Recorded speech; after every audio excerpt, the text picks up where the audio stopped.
What made you choose adoption over having a biological child?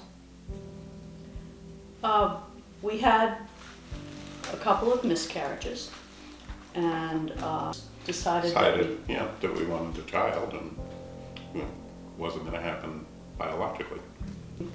We were working with an agency in New York City who had a number of international programs, and we had decided early on that we didn't want to adopt in the United States because we really wanted separation, and we wanted it to be, we didn't want anything awful to happen like 2 years later with biological parents coming back and changing their minds and what have you. So we dealt with Spence Chapin, the agency in New York, and they recommended their Eastern European program.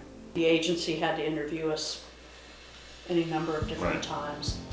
They did what is called a home study. So they sent someone from the agency to interview us at our home and to just have a look around and make sure that they understood what sort of a circumstance any baby would be raised in with us. Well, it all kind of happens quickly. Because they first had to, on the Russian side, they had to do all of their various tasks, and then when we weren't allowed to travel until there was a court date in Russia. We traveled to Russia, we traveled to Moscow, and then we were met in Moscow by our attorney, who was Romanian, who worked with the agency, and he sort of was with us all through the whole thing. And then Alex drove us from his apartment the next day to the orphanage. And then we met you. Well, before we got home, we had to go to court. Yeah.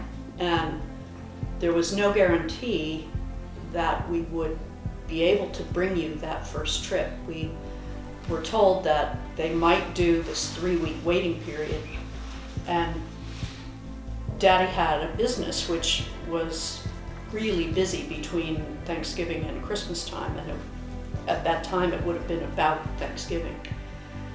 If we had had to go back in 3 weeks, which would have been very difficult for him to do.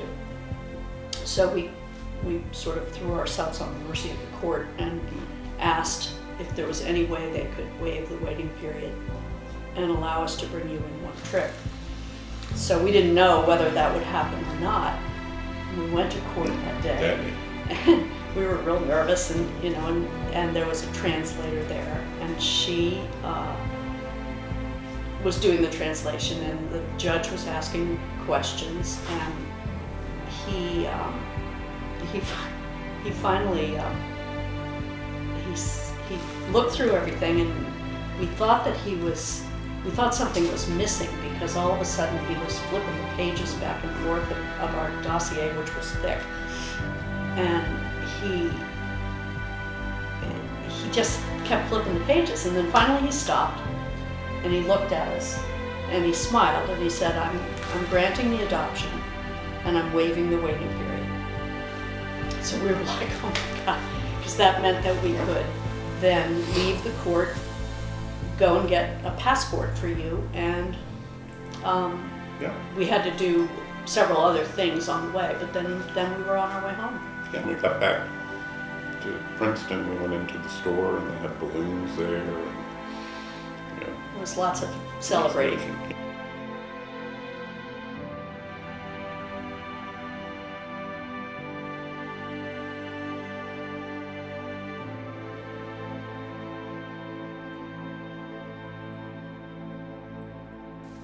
My full name is Alyssa Adams Ellsworth.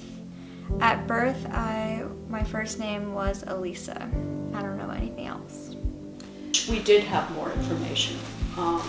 We always were sort of under the impression that it wouldn't be difficult to go back to Russia and maybe learn something, but the situation in Russia now obviously is very different than it was then, and I don't think that we would be particularly welcome. Come 2013, Americans will no longer be able to adopt Russian orphans. The law signed by Vladimir Putin will also ban some US-funded NGOs, impose a visa ban, and freeze assets of Americans accused of violating the rights of Russian citizens abroad. A tit-for-tat move, according to the Russian president. I would like to adopt from Russia just because, I want to help them.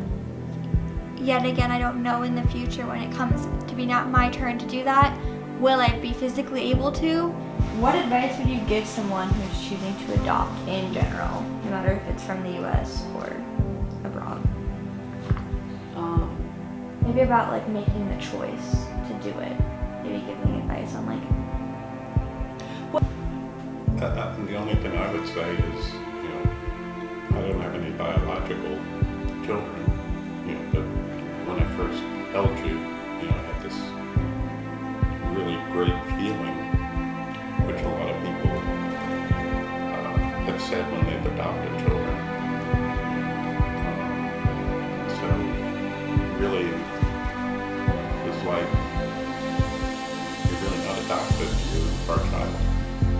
I think the biggest thing I want to say about adoption is that it doesn't matter what you look like, it doesn't matter what your parents look like, but I just want people that are adopted to know that A, you're not alone, a lot of people are adopted, and also that it's just great to have a family that loves you and that wants you, and that's all that matters.